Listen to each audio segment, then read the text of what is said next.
ہم وہی کہیں گے جو ہمارا دین ہم کو بتاتا ہے، عمل کرو تو تمہارا بھلا ہے۔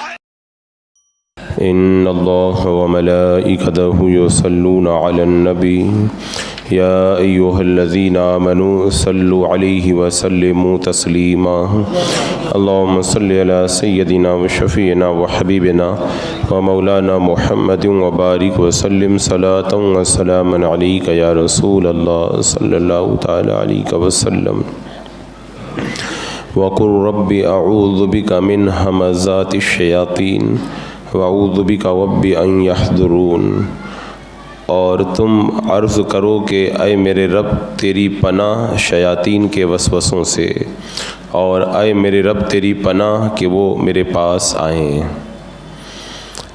ان آیات کریمہ میں شیطان کے وسوسوں سے اور اس کے شر اور اس کے آنے سے پناہ مانگنے کی دعا تلقین کی گئی، کیونکہ شیطان چھپ کے انسان کے سینے میں وسوسے ڈالتا ہے، اور اللہ کے ذکر سے غافل کرنے کے لیے شیطان ان باتوں کو دل کے اندر انڈیلتا ہے۔ تو اس آیت کریمہ میں اللہ تبارک و تعالیٰ نے یہ حکم دیا کہ کوئی انسان اللہ اس کے رسول کی مدد کے بغیر شیطان سے بچ نہیں سکتا۔ اس کی وجہ یہ ہے کہ شیطان ایک ایسا دشمن ہے جو ہمیں نظر نہیں آتا۔ جو دشمن نظر آتا ہو انسان اس سے بچنے کے لیے تو کچھ انتظام کرے، جو دشمن نظر ہی نہ آتا ہو اس سے کیسے بچا جائے؟ تو کہ اللہ کی پناہ میں آ جاؤ۔ دوسری بات یہ ہے کہ شیطان ایسا پکا دشمن ہے کہ ہر وقت وہ حضرت آدم علیہ السلام کے بیٹوں یعنی مسلمانوں کو جو ہے وہ ورغلانے کا کام کرتا ہے۔ کبھی تھکتا نہیں ہے، کبھی جھکتا نہیں ہے، کبھی ہار نہیں مانتا ہے، اور انسان جو ہے وہ ہار مان کر کے کبھی نہ کبھی اس کے جال میں پھنس سکتا ہے۔ ورنہ دنیا میں جو دوسرے دشمن ہیں کچھ دن دشمنی کرتے ہیں دوست بھی بن جاتے ہیں، یا دشمنی کرتے کرتے تھک جاتے ہیں تو پھر کچھ نہیں کرتے ہیں، اور یا پھر جو ہے وہ انسان جو ہے وہ ان کے سامنے ہتھیار نہیں ڈالتا۔ لیکن شیطان ایک ایسا دشمن ہے کہ بندہ مجبور ہو کے اس کے آگے ہتھیار ڈال دیتا ہے۔ نہیں پیوں گا، شراب نہیں پیوں گا، پلا دیتا ہے۔ میں بدکاری کی طرف نہیں جاؤں گا، پھر شیطان اس کو ورغلا کر کے اس راستے کی طرف لے جاتا ہے، اور وہ ہر وقت کوشش میں لگا رہتا ہے، ہر وقت وہ اس طاق میں رہتا ہے کہ کسی طرح میں انسان کو ورغلا دوں۔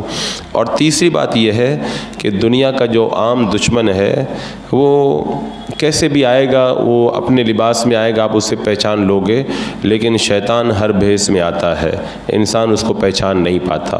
کبھی دوست کی شکل میں آئے گا، کبھی رشتہ دار کی شکل میں آ جائے گا، کبھی مولوی عالم کی شکل بنا کے آ جائے گا، کسی بھی شکل میں آ کر کے ورغلانے کا وہ کام کرتا ہے۔ اس لیے اللہ تبارک و تعالیٰ نے یہاں پر مسلمانوں کو دو دعاؤں کا حکم دیا۔ ایک تو یہ کہ شیطان کے وسوسوں سے بچنے کے لیے دعا مانگو، اور دوسری دعا یہ ہے کہ شیطان کے قرب سے بچنے کے لیے دعا مانگو، یعنی اے اللہ میری خلوت، میری جلوت، میری عبادت، تلاوت، موت، زندگی، ہر وقت شیطان کو مجھ سے دور رکھ، شیطان کبھی بھی میرے پاس میں نہ آئے، کیونکہ شیطان بڑا ڈھیٹ ہے۔ آپ لوگوں نے دیکھا ہوگا نا کہ مچھر اور مکھی کو جب مارتے ہیں نا تو وہ پھر اڑ کر کے جاتے ہیں اور ایسے گھیرا کاٹ کر کے آتے ہیں، پھر آ کر کے بیٹھ جاتے ہیں۔ تو شیطان مچھر اور مکھی سے بھی زیادہ ڈھیٹ ہے، اس کو کتنا بھی بھگاؤ، کتنا بھی دھتکارو، وہ تھوڑا سا پیترا بدلے گا، اور پیترا بدل کر کے پھر آئے گا، اور پھر آ کر کے اپنا کام جو ہے وہ شروع کر دے گا۔ اسی لیے قرآن مقدس میں احادیث طیبہ کے اندر مختلف دعائیں شیطان سے بچنے کے لیے سکھائی گئیں۔ ایک تو یہی دعا جو ابھی میں نے آیات کریمہ کے اندر تلاوت کی، اور اللہ کے رسول صلی اللہ تعالیٰ علیہ وسلم سوتے وقت میں یہ دعا سکھایا کرتے تھے کہ بسم اللہ اعوذ بکلمات اللہ التامات من غضبہ وعقابہ وشر عبادہ ومن ہمزات الشیاطین وان یحضرون۔ حضرت عبداللہ بن عمر رضی اللہ تعالیٰ عنہ اپنی بالغ اولاد کو تو یہ دعا یاد کرا دیتے تھے، اور جو ان کی نابالغ اولاد تھی اس دعا کو لکھ کر کے ان کے گلے میں ڈال دیتے تھے۔ آج جو ہم لوگ تعویذ دیتے ہیں علماء حق یا اچھے عاملین، اس کی اصل یہی حدیث پاک ہے کہ جو پڑھ نہیں پاتا تھا حضرت عبداللہ ابن عمر رضی اللہ تعالیٰ عنہ اس کو یہی دعا لکھ کر کے گلے میں پہنا دیا کرتے تھے.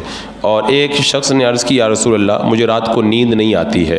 اللہ کے رسول علیہ السلام نے انہی دونوں آیتوں کو پڑھنے کا حکم دیا کہ سوتے وقت میں یہ دونوں آیتیں 3 بار پڑھ لیا کرو. ابھی جو میں نے تلاوت کی کہ اللہم انی اعوذ بک من ھمزات الشیاطین وقل رب اعوذ بک من ھمزات الشیاطین واعوذ بک رب ان یحضرون کا ان کو 3 بار پڑھ لیا کرو. شیطان تم سے دور ہو جائے گا, تمہیں نیند اچھی آئے گی. اور حدیث پاک میں ہے کہ جب استنجا خانے میں جاؤ تو سطر کھولنے سے پہلے یہ دعا پڑھو اللہم انی اعوذ بک من الخبث والخبائث. یہاں پر بھی شیطان کے شر سے جو ہے وہ پناہ مانگی گئی ہے.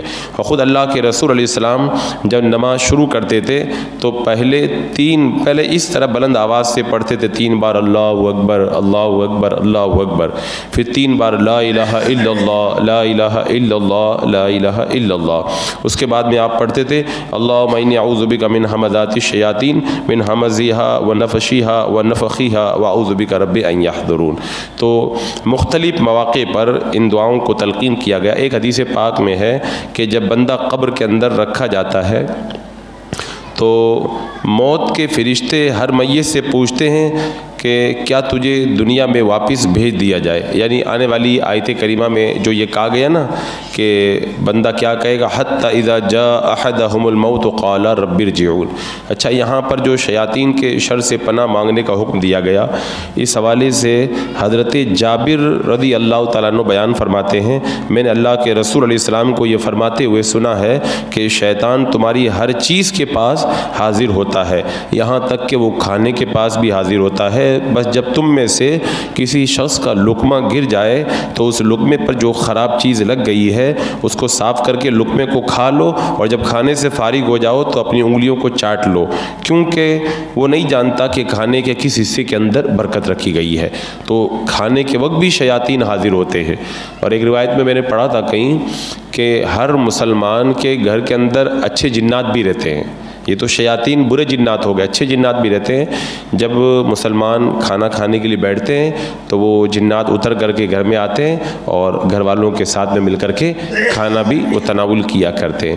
تو ایسے اگر اچھے ہوں تب تو کوئی بات نہیں, برے شیاطین کو دفع کرنے کے لیے کھانے کے وقت میں بھی دعائیں پڑھی جاتی ہیں.